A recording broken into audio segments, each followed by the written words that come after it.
देख रहे हैं अवाम के उठाए गए सवालात, हालत हाजरा पर तबसरों, तज्जियों, खबरों पर मुहित प्रोग्राम न्यूज लाइन रिदा सैफी के साथ।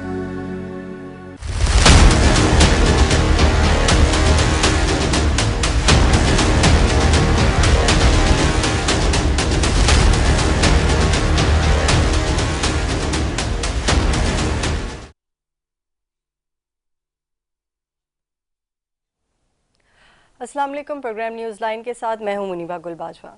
आज हम अपने प्रोग्राम में डिस्कस करेंगे, आज काफ़ी ख़बरें हमने देखा ज़ेरे गर्दिश हैं और ख़ास तौर पे पाकिस्तान की माशी सूरत हाल की बात करें तो उस लिहाज से अब देखें तो काफ़ी पेशरफ्त सामने आई है। नवाज़ शरीफ साहब की जो है बिलावल भुट्टो ज़रदारी से मुलाकात भी आज हुई और वज़ीर आज़म का 5 IPPs के साथ मुआहदा जो है वो ख़त्म करने का ऐलान भी सामने आया है। और उस मुआहदे के ख़त्म होने से ये कहा गया है कि बिजली सार्फिन को 60 अरब रुपए की सालाना जो है वो फ़ायदा होगा, बल्कि बिजली के फ़ी यूनिट नर्ख भी कम होंगे और मजमूई तौर पे मुल्की ख़जाने को 411 अरब रुपए की बचत होगी। इसके साथ साथ ये भी आपको बताते चलें कि सदर आसिफ अली जरदारी साहब की जो है वो सऊदी सरमायाकारी वफ़द से मुलाकात हुई है। इसके अलावा army chief general Asim Munir ने भी सऊदी वज़ीर सरमायाकारी जो है खालिद बिन अब्दुल अज़ीज़ अल फातह से मुलाकात की है। और हम ये देख रहे हैं कि माशी तौर पर एक कोशिश की जा रही है कि पाकिस्तान की मईशत को किसी तरह बहाल की जाए। और इसके अलावा ये भी आपको बताएं कि वज़ीर आला खैबर पख्तूनख्वा के ज़ेर सरबराही जो है वो ग्रैंड जरगा हुआ और सूबे में अमन व अमान के मुतालिक जो है वो गुफ्तगू हुई इस पर, और उस पर इत्तफ़ाक़ भी किया गया कि क्या क्या आगे पॉलिसीज़ जो है वो दहशत गर्दी से को ख़ात्मे के लिए जो है वो डिस्कस की गई हैं इसके अंदर। अब सवाल ये पैदा होता है कि क्या माशी बहरान ख़त्म करने की जो काविशें हैं उससे सियासी बहरान जो है वो ख़त्म हो सकेगा या नहीं हो सकेगा, उसी पर हम गुफ्तगू करेंगे। नुज़रत सादिक मौजूद है मेरे साथ टेलीफोन लाइन पे, रहनुमा मुस्लिम लीग नून से, उनको प्रोग्राम में खुशामदीद कहते हैं। इसके अलावा फनज़ादा चटान साहब रहनुमा पीपल्स पार्टी, वो भी प्रोग्राम में जो है हमें अपना पॉइंट ऑफ व्यू देंगे। सबसे पहले मैं नुज़रत साहिबा की तरफ जाती हूँ और मैं उनसे पूछती हूँ कि नुज़रत साहिबा, आप ये ने देखा कि आज जितना भी हम देख रहे हैं जो हुकूमत की तरफ से सरगर्मियाँ हो रही हैं वो माशी भलाई की तरफ हो रही हैं पाकिस्तान की। क्या हम ये जो माशी बहरान से निकलने की कुछ कोशिश कर रहे हैं इसमें हम इंशाल्लाह कामयाब हो जाएंगे? और दूसरा ये भी बताइएगा कि क्या सियासी बहरान भी इससे कंट्रोल में आएगा? जी, बिस्मिल्लाहिर्रहमानिर्रहीम। बहुत शुक्रिया आपका मुनीबा साहिबा, आपने मुझे इस मौका दिया। और जैसा आपने शुरू में ही बात की है ना कि बिजली की सार्फिन को सालाना जो है सबका फायदा होगा और मुल्की खजाने को 411 अरब का, तो ये देखिए ये टफ डिसीजन है, टफ फैसले हैं जो हुकूमत कर रही है। हमें चैलेंजेस का सामना था जब हुकूमत में थी, मगर हमेशा हमारी अल्हम्दुलिल्लाह टीम ने, और आप देखिए किस तरह हमारे एलाइज के साथ इस मुश्किल घड़ी में इकट्ठे होके सोचा कि मुल्क सोचे उसको आगे लेके चले। ये सारी बातें जो हम कर रहे हैं, जो एफर्ट्स हो रही हैं, यकीनन एक बेहतर पाकिस्तान, मुस्तहकम पाकिस्तान के लिए हो रही हैं। और बाहर से अब आपके सामने SCO की समिट भी आने वाली है, वो भी आ रही है और बाहर से डेलीगेशन आ रहे हैं। अभी प्राइम मिनिस्टर साहब आए हुए थे मलेशिया से, उनके साथ बातचीत हुई, ट्रेड पे बातचीत हुई, कितना बढ़ाया जा सकता है ट्रेड वॉल्यूम, उस पर बातचीत हुई। अब वजीर आजम चीन से आने वाले हैं, सऊदी वक्त आया हुआ है पूरा डेलीगेशन। ये चीजें, एक एनवायरनमेंट होता है कंड्यूसिव, मैं समझती हूँ कि वो हुकूमत मैनेज कर पाई है अल्हम्दुलिल्लाह, और वो ठीक जा रही है अपने रास्ते पे।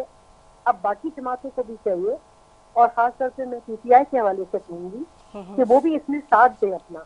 आज जर्जे में उन्हें जरूर, जितने हम सबने पिक्चर देखी, गद्दापुर साहब बीच में बैठे हैं, एक तरफ फैसल करीम कुंडी साहब बैठे हैं, एक तरफ मोहसिन नकवी साहब बैठे हैं। ये पहले भी हो सकता था, ये देर आया दुरुस्त आया, अच्छी बात है, ये कर रहे हैं। वहाँ पे चैलेंजेस हैं, हमें सिक्योरिटी के, टेररिज्म के मसाइल हैं, वो भी हल हो जाएंगे। मगर ये सारा इसको कहना चाहिए कि एक पैकेज आप समझ लीजिए कि इस्तेहकाम तभी आएगा जब मुआशी इस्तेहकाम जो है वो हम अचीव कर पाएंगे। तो मैं समझती हूँ अच्छी काविशें हैं, अच्छी कोशिशें हैं, उस तरफ आपकी डायरेक्शन ठीक है, तो अल्लाह ताला आपकी जरूर मदद करेगा और बाकी चीजें भी विल फॉल इनटू प्लेस। अच्छा, मुझे ये भी पूछना था कि अपकमिंग डेज़ के अंदर जो है वो SCO का इजलास होने वाला है और मुतवक्के ये है कि जितने डेलीगेशंस आएंगे, और हमने ये भी देखा कि इस्लामाबाद में जो है वो तातील का ऐलान भी किया गया है। आप क्या देखते हैं कि जो शंघाई कोऑपरेशन ऑर्गेनाइजेशन का जब ये इजलास होगा तो उसके अंदर पाकिस्तान को क्या क्या बेनिफिट्स होंगे? एक तो पहले ही मैं कहूँ कि होल्ड कराना ही उसको समिट को यहाँ पे, ये एक बहुत पॉजिटिव बात है, पाकिस्तान के लिए बहुत अच्छा है कि हमने होस्ट किया उसको। और उसमें बाकी भी जब आएंगे ममालिक तो आपके लिए एवेन्यूज खुलते हैं। बातचीत का सिलसिला जो है, डायलॉग तो हमेशा होना चाहिए और खुला रहना चाहिए दरवाजा उसका। तो आप बाकी ममालिक के साथ इंडिया से भी डेलीगेशन आ रहा है, बल्कि उनका आज उन्होंने ये भी बताया है कि एक डेलीगेशन जो पहले आ रहा है जो सिक्योरिटी के हवाले से देखने के लिए, इंडिया से भी 5 रुकनी वफ्द आया है और फिर रशिया से भी आए हैं, 76 रशियंस आए हैं, चाइनीज आ रहे हैं। वो भी ये देखिए सारी चीजें जो है ये पाकिस्तान को उजागर करेंगी। बात पूरे मैप के ऊपर नजर आएगा कि साउथ एशिया में अल्हम्दुलिल्लाह एक बेहतरी और पाकिस्तान एक पॉजिटिव ट्रैजेक्टरी पे है। तो मैं समझती हूँ ये अच्छे एग्जाम है और ये अच्छा है होस्ट करना, और इसी से एवेन्यूज और खुलेंगे और अपॉर्चुनिटीज और मिलेंगी। अच्छा, मुझे बताइएगा, हम काफ़ी अरसे से डिस्कस कर रहे हैं कि पीटीआई जो है वो आईनी तरमीम के जो है वो मुखालफत में थी और किसी सूरत नहीं मान रही थी, लेकिन हमने देखा है कि कुछ बर्फ़ पिघली है और एक दो दिन से ख़बरें आने शुरू हुई हैं। ख़ासतौर पर उन्होंने मौलाना फजलुर रहमान को कोट करते हुए कहा है कि उन्होंने सियासत को बचा लिया और अब शायद वो भी इन तरमीम के हक़ में है। और दूसरी तरफ हम अगर मौलाना का किरदार देखें तो मौलाना के लिए जो है वो आपकी कोलिशन गवर्नमेंट यानी पीपल्स पार्टी और नून लीग ये कह रही है कि ख़ासतौर पे बिलावल भुट्टो जरदारी ने कहा है कि मौलाना जो है वो राज़ी हैं आइनी तरामीम के लिए, आइनी अदालत के लिए। तो आप क्या समझती हैं कि इससे पहले जो और उन्होंने कहा कि जो मुसवदा पेश किया गया है उस पर भी जो है वो मुशावरत जारी है। इससे पहले तो एक डाउट क्रिएट हुआ था कि कौन सा मुसवदा है, कितने ड्राफ्ट हैं, 3 ड्राफ्ट सामने आ रहे थे। अब जिस मुसवदे पे बात हो रही है उस पे सारी जमातें जो हैं वो उन सब के पास सेम मुसवदा है कि नहीं?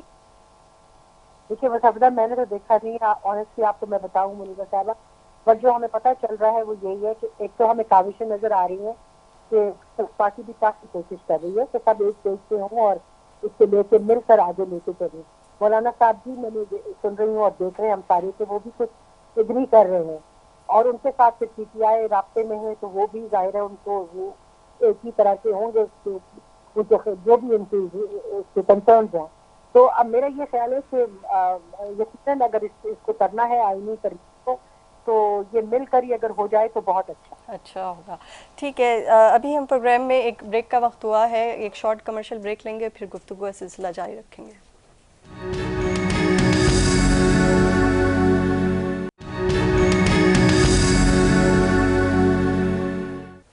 जी वेलकम बैक।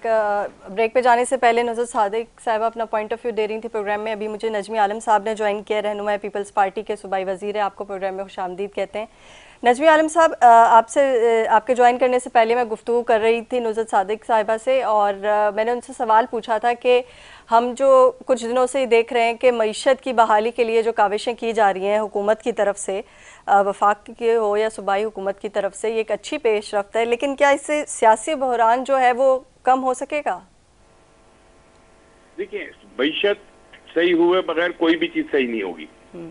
आप ये समझ लें, सियासी बहरान, कुछ लोग सियासी बहरान पैदा करके जो मईशत को ठीक करने की कोशिश हो रही है उसको खराब करने की कोशिश कर रहे हैं। ठीक है, तो बहुत ही गलत बात है कि ये हम सब का मुल्क का कॉमन मसला है। मेरा पीपल्स पार्टी, मुस्लिम लीग नून या तहरीक इंसाफ या जमात इस्लामी एमक्यूएम का नहीं है, ये पूरे मुल्क का मसला है। अगर चीजें कुछ बेहतर हुई हैं और तो उसको मजीद बेहतर की उसको डिस्टर्ब ना किया जाए, ठीक है, वरना लूजर सब होंगे। वरना अच्छा, और माशी इस्तेकाम आएगा तो हर चीज सही हो जाएगी।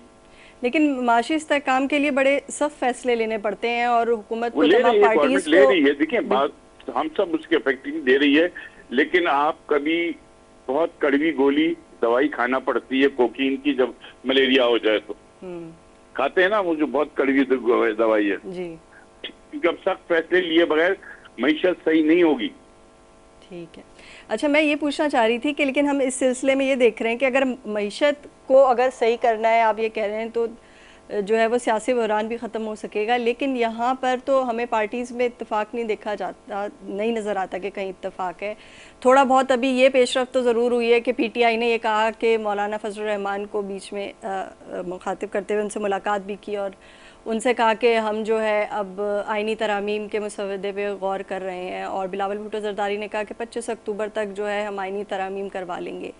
एक सवाल तो ये है मेरा कि बिलावल भुट्टो साहब की काविशें इसमें हमें ज़्यादा नज़र आ रही हैं वफाक में, ख़ास तौर पे दूसरी पार्टीज़ को राज़ी करने के लिए आइनी तरामीम में।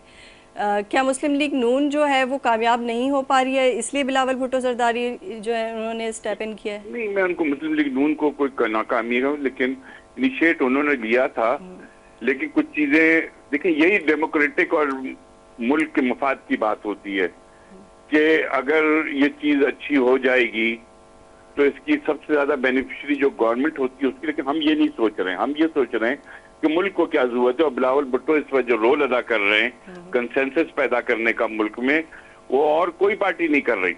सब एक दूसरे से लड़ने की बातें, इसके बातें। एक बिलावल भुट्टो वाहिद हैं जो लड़ाई, उनके मुंह से लड़ाई की बातें नहीं निकल रही। और हमें ऐसी ही लीडरशिप की और ऐसे ही हालात की जरूरत है कि हम लड़े नहीं आपस में। मुल्क बहुत क्राइसिस में है, इसको पॉलिटिकल स्टेबिलिटी भी चाहिए और इकोनॉमिक स्टेबिलिटी भी चाहिए, वरना ये मुल्क बहुत बुरे हालात में चला जाएगा। ठीक है। अच्छा, अगर हम इसकी बात करें कि जो सऊदीया का वफ्द जो है वो आया है और उसकी मुलाकात हुई है, सदर आसिफ अली ज़रदारी साहब से भी, आर्मी चीफ से भी उनकी मुलाकात हुई है और SIFC से रिलेटेड मैं बात कर रही हूँ, तो इस पर इंफॉर्मेशन टेक्नोलॉजी, माइनिंग और जो मईशत है और ज़राअत के मुतालिक बातचीत हुई है। ये 4 शोबों में ज़्यादा इंटरेस्ट लग रहा है। इससे पहले भी जब हमने कुछ अर्से पहले देखा था कि $100 अरब की जो है वो सुनाई दे रही थी कि इंटरनेशनल फंडिंग होगी पाकिस्तान के अंदर, जिसमें कतर और दूसरे ममालिक भी शामिल थे। ये उसी का सिलसिला है या ये अलग से जो है वो सरमायाकारी की जा रही है? इसमें एक ज़माना था कि हमारी फॉरेन पॉलिसी इतनी ख़राब हो गई थी कि सऊदीया जैसा मुल्क भी हमसे नाराज था। ठीक है। फिर जब बिलावल साहब वजीर खारजा बने, उन्होंने उसमें बहुत मुस्बत रोल अदा किया कि उन मुल्कों को जो हमसे नाराज, हमारे जो हमेशा से दोस्त थे वो नाराज हो रहे थे, चीन नाराज हो रहा था, मिडिल ईस्ट की रियासतें हमसे नाराज होनी थी, उन सबको दोबारा की बात की। और मैं समझता हूँ ये सऊदी अरब हमेशा से हमारा बहुत अच्छे दोस्तों में से रहा है, जिसने हर बुरे वक्त में हमारी मदद की है। अगर उस जैसे दोस्त नाराज होने लगे थे एक जमाने में, तो ये बड़ा पाकिस्तान की बदकिस्मती थी। अब ये बड़ा अच्छा इकदाम है कि वो सब वापस पाकिस्तान की तरफ आ रहे हैं, तो ये मैं समझता हूँ कि गवर्नमेंट की कामयाबी है इसमें। मैं नुसरत साहिबा की तरफ जाऊंगी। नुसरत साहिबा, आप क्या समझती हैं बिलावल भुट्टो ज़रदारी साहब का एज ए वज़ीर ख़ारजा जो रोल है, रोल प्लेइंग है, उसने कितना पाकिस्तान के लिए बेनिफिट क्रिएट किया है कि जो इंटरनेशनली हम देखें मुख्तलिफ ममालिक जो है पाकिस्तान में सरमायाकारी करने पर राज़ी हैं?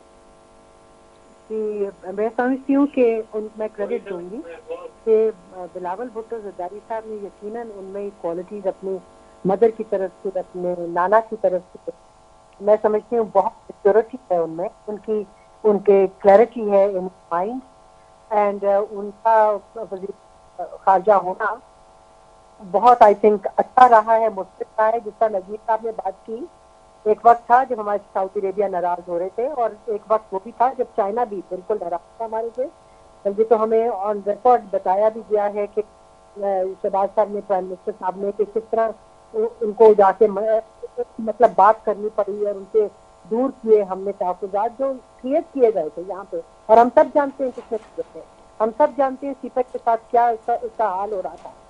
तो ये चीजें देखिए, हमें अगर बेहतरी आ रही है तो इसमें सारी जमातों को चाहिए, पाकिस्तान के लिए करना है ना, तो उनको चाहिए वो भी साथ दे। अब ने क्या मैसेज दिया, कल PTI नहीं शामिल थी, वो जो ऑल पार्टीज की कॉन्फ्रेंस हुई है, अगर आ जाती फलस्तीन के ऊपर, गजा के ऊपर, बच्चों की जो वहाँ पे हलाकतें हुई हैं और जिसमें बच्चे शहीद हुए हैं, मारे गए हैं, माएँ मारी गई, सब एक उन्होंने बर्पा किया है वहाँ पे, एक वहाँ पे जो गजा में जो हुआ है फलस्तीनियों के साथ, तो क्यों ना इकट्ठे बैठ के उन्होंने क्यों मिलते थे, वहाँ से उस टेबल पे क्यों नहीं थे? मेरा बिल्कुल आपसे यही सवाल था। आपने खुद ही इस बात का जिक्र कर दिया कि जब कल ऑल पार्टीज कॉन्फ्रेंस हुई फ़लस्तीन के हक में और इसराइल के मसालिम के खिलाफ, और फिर आज भी जो है वो हम देखते हैं कि पीटीआई को जो रोल प्ले करना चाहिए वो नहीं कर रहे हैं, ठीक है, और वो रोल वो प्ले नहीं कर पा रहे हैं। लेकिन ये है कि वो हर बात, ये एक चीज़ जो हमें कंटिन्यूसली सामने जो है वो आ रही है मुसलसल, कि इस्लामाबाद को जिस तरीके से सैबोटाज किया गया पिछले दिनों में हमने देखा, आपने भी देखा, नजमी आलम साहब आपने भी देखा, और फिर उसके बाद हम यहाँ जो है वो सबमिट जो है वो उसका इनेकाद कर रहे हैं, फिर हम ऑल पार्टीज़ कॉन्फ्रेंस भी कर रहे हैं। दूसरी तरफ जो है वो लोग सड़कों पे निकल आए हुए हैं। कंटेनर्स का भी एक ज़माना था कि सुना था कि इस्लामाबाद में लगे थे, अब तो आए दिन कंटेनर्स लगते रहते हैं।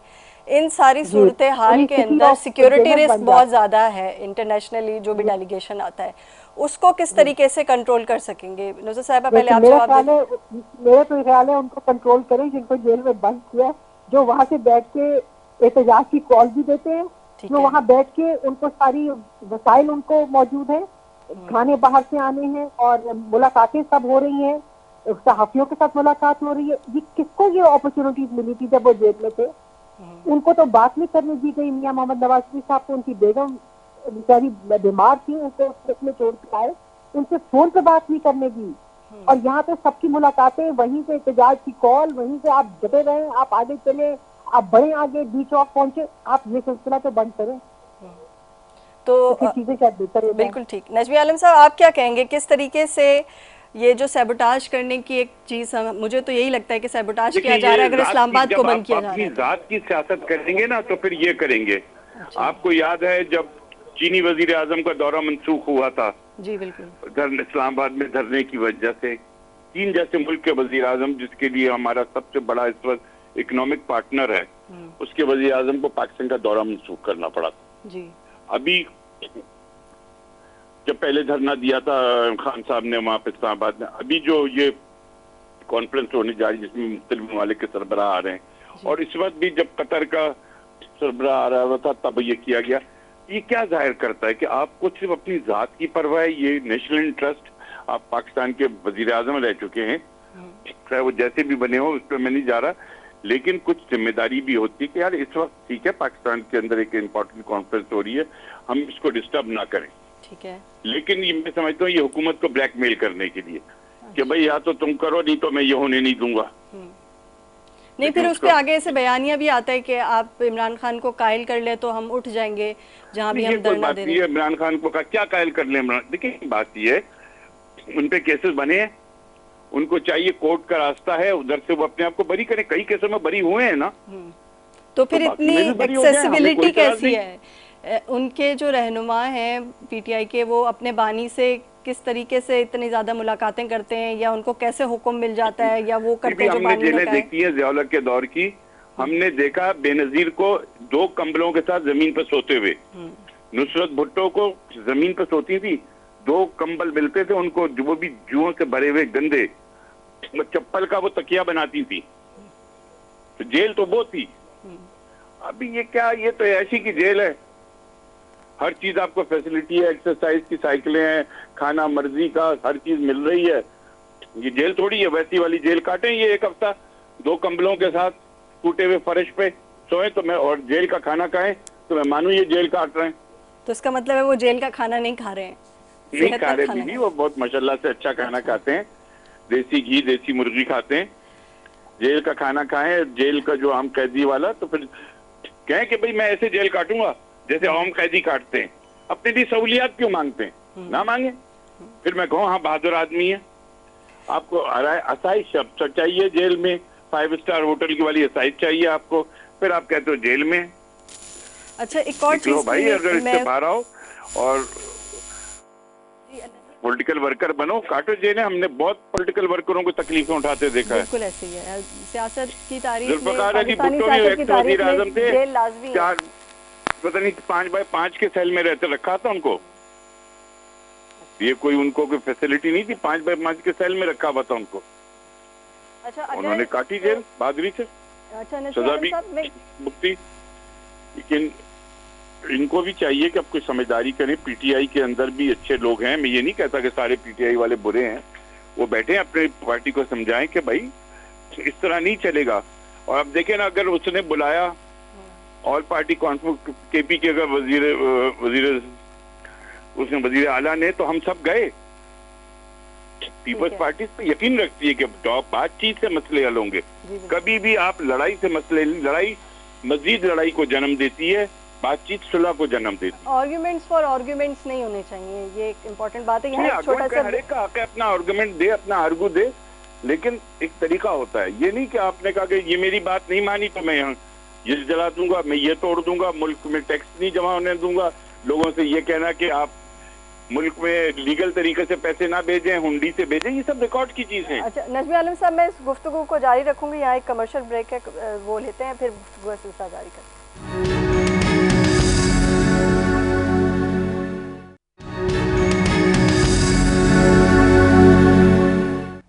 जी वेलकम बैक। ब्रेक पे जाने से पहले मैं नजमी आलम साहब से बात कर रही थी। नजमी साहब, मुझे ये बताइएगा, मैं ये भी आपसे पूछना चाह रही थी, उसी सवाल में हम इंक्लूड कर देते हैं क्योंकि हम जब बात कर रहे हैं कि इस्लामाबाद को सबोटाज करने की, जहां अदालती जो आईनी अदालती निज़ाम अगर आता है, जब अगर तरामीम हो जाती हैं, तो क्या हमें क्विक जस्टिस देखने को मिलेगा? ख़ासतौर पे ऐसे केसेस जैसे इमरान खान साहब जो हैं वो जेल में, इन पे कई काफ़ी केसेस हैं, तो क्या जल्दी इंसाफ की तवक्का हो सकेगी?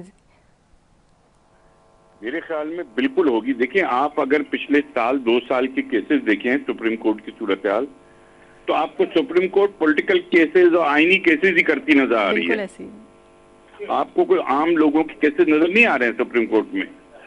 पूरा बेंच बैठा हुआ है, एक महीने तक सारे केसेस डंप हो गए। पूरे कई दुनिया के ममालिक में आईनी अदालतें हैं।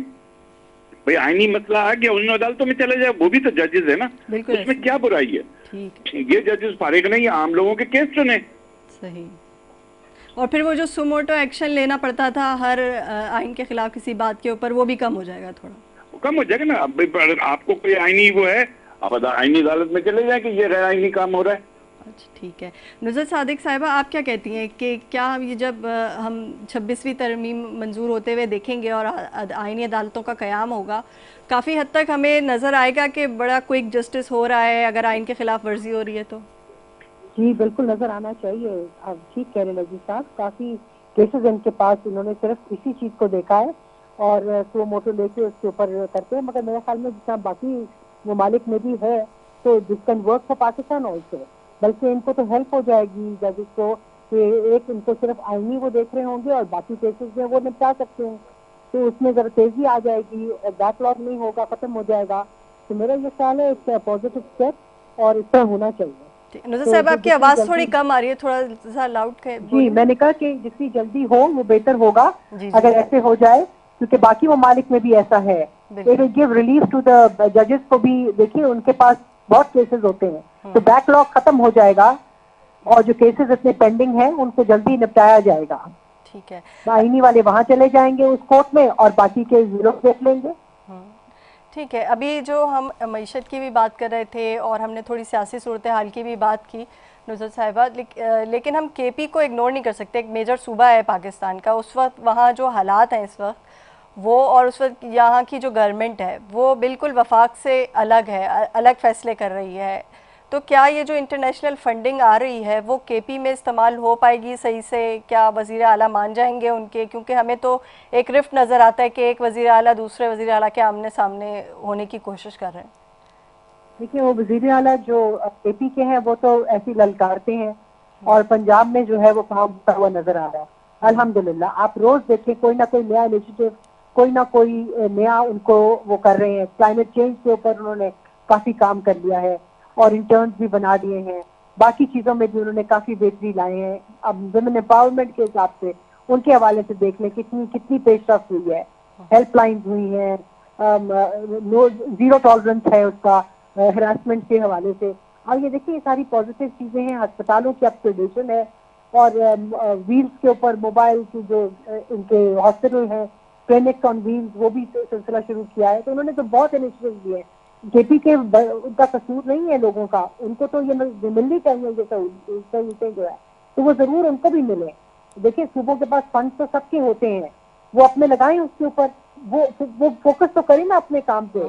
उनका काम तो कुछ और ही लाइन नजर मेरा आता है। पूछने का मकसद यही है क्योंकि वफाक जी में हाँ। एक आपकी स्ट्रॉन्ग हुकूमत है और क्या जब ये फंड्स आएंगे, मुख्तलिफ प्रोजेक्ट्स होंगे ना जी पाकिस्तान के किस सूबे जी में कौन सा प्रोजेक्ट लगेगा, तो क्या केपी बिल्कुल। के वजीर आला जो है इस बात पे 18वीं तरमीम के तहत सूबाई खुद मुख्तारी तो है, लेकिन क्या वो इन प्रोजेक्ट्स को परसू करने देंगे या हम देखेंगे आगे भी इनमें हर्डल्स आ रही हैं? उनको लोगों के लिए तो रिलीफ देने के लिए तो उनको करना चाहिए ना। अब वज़ीर आज़म साहब जो है शहबाज शरीफ साहब, यकीनन उनको आवाम की जब बात उनकी जरूरत होगी तो क्यों नहीं करेंगे, वो जरूर करेंगे, वो हेल्प भी करना चाहेंगे। मगर ये नजर तो आए ना, इनमें विल तो नजर ही नहीं आती। वो विल ही नहीं है कि उन्होंने लोगों को डिलीवर करना है, उनको कोई हेल्प करना है, उनको कुछ उनके मसाइल घिरे हुए हैं मसलों में, उनको निकालना है उसमें से। मतलब कोई हेल्थ के ऊपर करें, कोई एजुकेशन के ऊपर करें, नजर आए ना तो कर या रहे हैं, दहशतगर्दी को नजर ही कंट्रोल नहीं करने आता। के लिए कोई जामिया पॉलिसी हो उनके कोई पास? प्रोजेक्ट मैंने, देखिए आप खुद बता दें, कोई प्रोजेक्ट आपने देखा कि उन्होंने इनिशिएट किया लोगों के लिए? कोई किया?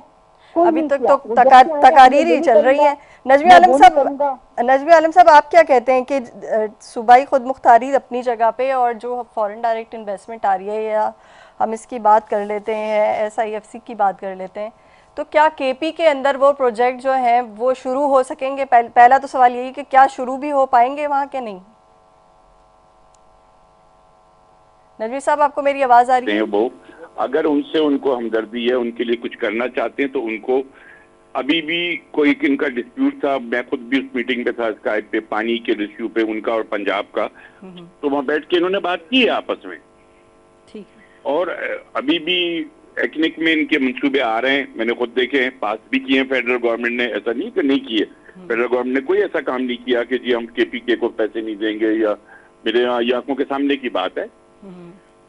लोगों की तरक्की या सूबे की तरक्की के मामले में भी अगर वो सियासत करेंगे तो फिर वो खुद ही, लोग फिर सूबे के अवाम उनसे खुद ही हिसाब कर लेंगे। ठीक है। उनकी हर हुकूमत को अपनी प्रायोरिटी करनी होती है। बिल्कुल, लेकिन प्रायोरिटी में ये नजर हेल्थ नहीं आ रहा है, जैसे एजुकेशन नजर है, ट्रांसपोर्टेशन है, क्या है उनकी प्रायोरिटी? बिल्कुल। अब अगर आपकी प्रायोरिटी है कि मैंने इस्लामाबाद पे हमला करना है तो फिर तो उसका कोई हल नहीं है।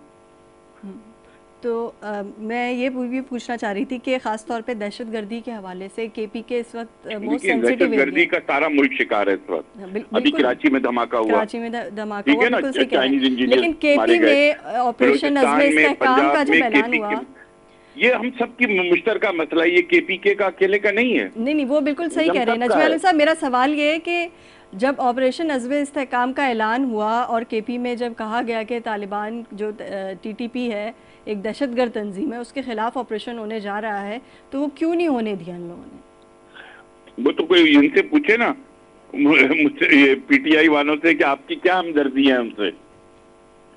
ठीक है। कि आपका सॉफ्ट कॉर्नर क्यों है उनके लिए, जो रोज मेरे मुल्क के सिपाहियों को शहीद कर रहे हैं, मेरे मुल्क में आम लोगों को धमाके करके मार रहे हैं, जो TTP इंडिया से पैसे लेकर हमारे मुल्क में ये कर रही है, कोई इस्लाम के नाम पे नहीं है, सब इंडियन पैसे के ऊपर करती है TTP। अच्छा, जो आज जिरगा हुआ है खासतौर पे PTM के ऊपर, जो पख्तून तहफ़्फ़ुज़ मूवमेंट जमात है, उसको काला दम करार दिया गया है, तो देखिए अगर कोई पाकिस्तान के आइन को नहीं मानेगा जी, तो उससे फिर आइन को माने बगैर किसी से बात नहीं हो सकती। और मुझे आज भी बेनज़ीर साहिबा की आखिरी तकरीर याद है पिंडी में, तो उन्होंने कहा था ये मुल्क के आइन को नहीं मानते, मुल्क के कानून को नहीं मानते, इनसे मैं लड़ूंगी, आप लड़ेंगे, आपके साथ मिलकर लड़ूंगी। उसके बाद ही वो शहीद हुई थी। ये इस पे पीपल्स पार्टी का बड़ा क्लियर विजन है, अगर कोई पाकिस्तान के कॉन्स्टिट्यूशन को नहीं मानता तो हम उसको नहीं मानेंगे। ठीक है। नुसरत सादिक साहिबा, आपका क्या मौक़िफ़ है कि अगर ऑपरेशन अज़्म इस्तेहकाम हो रहा था जिसको रोक दिया गया क्योंकि विलिंगनेस नहीं थी KP गवर्नमेंट की तरफ से, क्या स्टिल अभी भी हमें ऑपरेशन अज़्म इस्तेहकाम की ज़रूरत है? और हम फेस कर रहे हैं, जिसका नजमी साहब ने कहा, सिंध में भी हो रहा है, बलूचिस्तान तो इसका है, और पंजाब के कई एरियाज में, और KP में तो बहुत ज्यादा। तो मैं समझती हूँ कि इसको इनको रोकना भी नहीं चाहिए था, और इनको चाहिए था कि वो इसको करें और एक जड़ से खत्म करें इस चीज को। और ये ऑलमोस्ट खत्म हो चुकी थी, ये पिछली सिंधों में वाशी साहब की हुकूमत में भी खत्म हो चुका हुआ। तो अगर आप फिर से सर उठाया उससे, तो उसको फिर वहीं से इसको खत्म कर। और आपका ये रोकने का मकसद तो समझ नहीं आता। ये वही वाली बात है कि PTI वालों से पूछे तो उनका क्या इसमें है, स्टेट के जो समझते हैं कि ये नहीं करना चाहिए। ठीक है। और अभी जो ये जरगा हुआ है, ये पीटीएम को जब कालादम करार दिया गया है, इसके ऊपर इस पे आपकी क्या राय है कि जो इस किस्म की तंजीमें हैं जिनका थोड़ा मिलिटेंट बैकग्राउंड है या लगता है कि ये किसी दहशतगर्दी के वाक़यात में इनका किरदार हो सकता है, तो उसके ऊपर जो है वो इख्तिलाफ़ करना तो बनता नहीं है। तो क्या जरगे के बाद जो है हम ये देखेंगे कि ये जो सूरत हाल क्रिएट हुई थी कि पीटीएम पे क्यों जो है वो बैन लगाया गया है, वो थम सकेगी? अच्छा माजरत, मैंने पूरा देखा, इसका रिजल्ट नहीं देखा था कि क्या हुआ है, तो अब आप बता रही है कि ये बात सही है। ठीक है। अच्छा, यहाँ एक ब्रेक का वक्त हुआ है प्रोग्राम में, हम एक शॉर्ट कमर्शियल ब्रेक पर जाएंगे और ब्रेक से जब वापस आएंगे गुफ्तगू का सिलसिला जारी रखेंगे।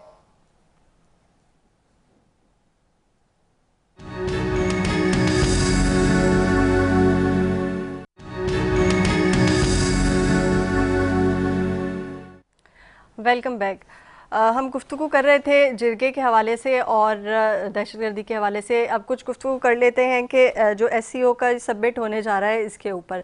नजमी आलम साहब, आप क्या देखते हैं कि जब ये शंघाई ताउन तंजीम का सबमिट होगा और इसके अंदर मुख्तलिफ ममालिक आ रहे हैं, ख़ासतौर पर इंडिया के जो है वो भी वफ़द आ रहा है, तो क्या हमें कुछ वो ब्रेक द आइस वाली सिचुएशन नज़र आएगी कि कुछ सफारती ताल्लुकात बहाल हों इंडिया की तरफ से भी?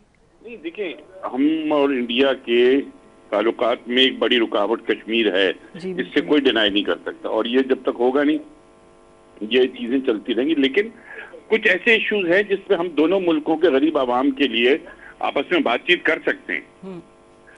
कश्मीर का इशू अपनी जगह है, हमने पाकिस्तान ने कभी भी दरवाजे बंद नहीं किए, दरवाजे इंडिया ने खुद बंद करके रखे। वरना जैसे क्रिकेट में खेलने से मना कर दिया उन्होंने पाकिस्तान में, हमने तो मना नहीं किया इंडिया में खेलने से। इसी तरह हमने तो हमेशा दरवाजे खुले रखे हैं पाकिस्तान ने। कश्मीर का इशू अपनी जगह है, उस पर हमारे कसूरी, लेकिन हमारे दो सूबों के बॉर्डर भी मिलते हैं इंडिया से, पंजाब के और सिंध के, तो ट्रेड भी है। अपने पड़ोसी तो नहीं बदल सकते, बिल्कुल नेबर तो आपके वो हैं रहेंगे, हदूद नहीं बदले। तो दोनों मुल्कों को चाहिए कि हम अपनी एनर्जी, अपना पैसा असले के बजाय अपने लोगों की फलाह बहबूद पे लगाएंगे तो मुल्क अच्छा होगा मुल्क में। ठीक है। नुज़रत सादिक साहिबा, आपका क्या मौक़िफ़ है इस बारे में? जी, मेरा ख्याल है कि पहले भी पेशरफ्त हुई थी। कोर इशू हमारा कश्मीर है, तो कोई शक नहीं है, और हम चाहते हैं कि उसको हैंडल किया जाए और उसको हल किया जाए यूएन की रेजोल्यूशन के मुताबिक। जब तक वो नहीं होता, वो तो हमारा कोर इशू रहता है और हमें हर फोरम पे आवाज भी उसके लिए हम उठाते हैं और उठानी चाहिए भी। मगर जहाँ पे ट्रेड हो सकती है, जहाँ पे मैं समझती हूँ दरवाजे डायलॉग के हमेशा खुले होने चाहिए, वो हमेशा खुले रहने चाहिए। और अगर बचे इंडिया तो इससे भी बातचीत हो सकती है, हम ट्रेड कर सकते हैं, हम कोई इस तरह का सिलसिला जो है वो फिर शुरू कर सकते हैं, पहले भी होती थी। मगर वो वाली बात है कि उनकी तरफ से हुआ और इस तरह का इंसिडेंट हुए जो जिसमें ये आ गया बीच में, मैं समझती हूँ जो डेडलॉक सा आया, बट चीजें बेहतर हो सकती हैं। इसमें कितना पेशरफ्त होगी उनका, ये जो आएंगे और क्या मुस्बित इसमें से नताइज निकलेंगे, it's yet to be seen, but I feel कि yes it can make a difference. अच्छा, ये एक और चीज़ मैं ये पूछना चाह रही थी आम आवाम के उसमें कि हमने बात की कि बड़ी तेज़ी देख रहे हैं माशी सरगर्मियों के अंदर, तो आने वाले साल में, क्योंकि इस साल तो ख़त्म हो जाएगा 2 महीने बाद, हम 2025 की बात करें तो क्या हुकूमत ने अपने गोल सेट कर लिए हैं मईशत के हवाले से, जो चार्टर ऑफ इकॉनमी के हवाले से, कि क्या क्या जो है वो प्रोग्राम्स और प्रोजेक्ट्स जो हैं उन पर अमल दरामद होगा? देखिए, मेरा तो ये ख्याल है कि उन्होंने काफी अचीव अल्हम्दुलिल्लाह किया। SCR के लिए टारगेट सेट किए थे ना कि इतने टैक्स जो है वो नेट में लेके आएंगे लोगों को, तो आए ना, लोग आ रहे हैं। तो टैक्स तो सबको देना चाहिए ना, जो जो कर रहे हैं। ये तो कोई कॉन्सेप्ट ही बाहर नहीं है कि टैक्स पेयर ना हो, हर बंदा टैक्स पेयर होता है, चाहे उसको उसके ऊपर टैक्स लागू होता है या नहीं होता, उसको टैक्स देना होता है। और मगर उसकी बात ये भी होती है कि बाहर के ममालिक की कि जब वो टैक्स देते हैं तो वो एक्सपेक्ट करते हैं कि उनको इन रिटर्न सहूलियात मिलेंगी, उनकी सड़कें बेहतर होंगी, उनके लिए चीजें होंगी, हेल्थ सिस्टम बेहतर होगा, और वो लगता हुआ नजर भी आना चाहिए। आई थिंक हम लोगों ने काफी, मैं समझती हूँ, पेशरफ्त हमारे इसमें हुई है, और जब ये चीजें सेट एक दफा हो जाएंगी और लोगों को नजर आएगा कि अगर उन्होंने जो टैक्स किया उनके लिए इस्तेमाल भी हो रहा है तो वो देंगे भी। अभी तो चंद लोग देते हैं ना, और ज्यादा तो उन्हीं के ऊपर फिर बोझ भी आ जाता है। अभी जो पहली रेमिटेंस आई है, बाहर से रेमिटेंसेज आई है, जैसे पहली तिमाही में आपको पता 8.8 अरब उन्होंने भेजा है पहली दफा। ये इतना ज्यादा अमाउंट जो है वो आया है अल्हम्दुलिल्लाह। तो मैं समझती हूँ कि ये चीजें सब बेहतरी की तरफ जा रही हैं। आज जो बिलावल साहब के साथ यूनिवर्सिटी साहब की मुलाकात हुई थी, उसमें ये सारी चीजों को का जायजा भी लिया गया, चीजें भी देखी गई। और उन्होंने ये भी कहा कि मिसाक जमहूरियत जो इन्होंने साइन किया था, दस्तखत किए थे, वो दुरुस्त फैसला था, दुरुस्त टाइम पे था और तारीखी फैसला था। अब ये इस तरह की सोच के साथ ये लीडरशिप चले, मैं समझती हूँ कि बहुत अच्छी बात है। हम जो पीछे हट जाते हैं जब ऐसी हुकूमतें आती हैं जो नुकसान ज्यादा पहुंचता है मुल्क को, तो फिर हमें वापस बैक टू स्क्वायर वन से स्टार्ट होकर आगे जाना पड़ता है। मगर फिर भी बड़ी हिम्मत करके मैं समझती हूँ ये चीजें बेहतरी की तरफ जा रही हैं, तो इनका सिलसिला चलना चाहिए, इसमें टूटना नहीं चाहिए। और डेमोक्रेसी जो है उसको फलते फूलते रहना चाहिए। एक गवर्नमेंट के बाद दूसरा गवर्नमेंट आना, इलेक्शन एक के बाद दूसरा इलेक्शन होना, इसी तरह चीजें ठीक हो, इसका सिलसिला भी नहीं रुकता। यानी मिसाके जमहूरियत और मिसाके मईशत साथ साथ चलती रहे, चाहे इलेक्शंस के बाद कोई और दूसरी गवर्नमेंट आए वफाक में या नहीं आए। बड़ी अच्छी बात किया नजमी आलम साहब। आप क्या कहेंगे इस बारे में कि क्या हम 2025 में देख रहे हैं मईशत की बहाली भी? और थोड़ा सा मैं बहुत पुरुमीद हूँ मईशत की बहाली के, और हम पीपल्स पार्टी यही रोल अदा कर रही है इस वक्त कि मुल्क में किसी तरह स्टेबिलिटी रहे, हुकूमत स्टेबल रहे, ताकि मईशत बेहतर हो। अनस्टेबल हुकूमत में मईशत भी बेहतर नहीं होती। और पीपल्स पार्टी इस वक्त देखिए, कल जब इलेक्शन होगा तो हम और मुस्लिम लीग नून एक दूसरे के अपोजिट खड़े होंगे। वो हमें कुछ कह रहे होंगे, हम उनको कुछ कह रहे होंगे। वो इलेक्शन का टाइम है। इस वक्त मुल्क की बात है तो पीपल्स पार्टी सारे अपने वो छोड़ के मुस्लिम लीग नून को सपोर्ट कर रही है कि भाई ये हुकूमत चले ताकि मुल्क खराबियों से, माशी मसाइल से हल हो।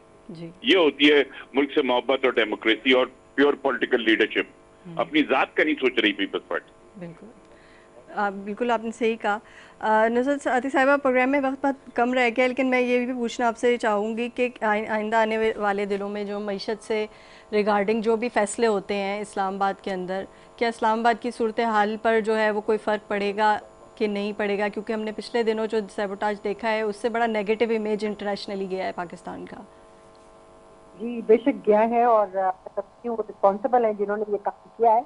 बट हमने अपना, आप ये देख लीजिए कि फोकस रखा है और इंशाल्लाह फोकस रहेंगे। हमारी डायरेक्शन ठीक है, नीयत अच्छी है, और मैं हमेशा कहती हूँ अल्लाह ताला नियतों का फल देता है। वो हमें रिजल्ट आने शुरू हो जाएंगे, लो हैंगिंग फ्रूट्स पहले मिल जाएंगे, और कुछ डिसीजन जो हम ले रहे हैं वो आगे को उसका रिजल्ट नजर आएगा। जब भी कोई हुकूमत होती है, मैं ये कहना चाहती हूँ उस वक्त की आपको कि पॉलिसीज जो है ना उसमें कंसिस्टेंसी रहनी चाहिए, उसका तसलसल अच्छी चीजें हो रही हो ना, उनको उनका टूटना नहीं चाहिए, रोकना नहीं चाहिए कि ये पिछली हुकूमत ने किया, ये हमने नहीं इसको होने देना। ये सोच नहीं होनी चाहिए, इस सोच से बाहर आना पड़ेगा। ठीक है जी। नजमी आलम साहब, आपका क्या पॉइंट ऑफ व्यू होगा इसके ऊपर कि आइंदा आने वाले दिनों में बड़े इजलास भी होने जा रहे हैं और इंटरनेशनल जो है वो वक्त भी आएंगे, लेकिन जो इस्लामाबाद की सूरत हाल हमने पिछले दिनों देखी थी, क्या उसमें बेहतरी आएगी? फिर मुल्क के अवाम उनको रिजेक्ट करेंगे। मुल्क के अवाम अंधे बहरे गूंगे लंगड़े नहीं है। जी। वो भी देख रहे हैं कि इन्होंने क्या हरकतें की हैं। जी।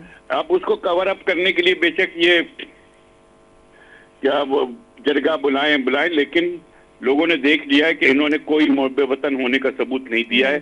सिर्फ एक शख्स की जात की सियासत की है हंगामा करके, और कुछ भी नहीं किया है। जी, बहुत शुक्रिया नजमी आलम साहब। प्रोग्राम में वक्त जो है वो ख़त्म हो गया है। मैं चाह रही थी और भी डिस्कशन होती। इसी के साथ मुनीबा गुल और न्यूज़ लाइन की टीम को दीजिएगा इजाज़त। अल्लाह हाफ़िज़।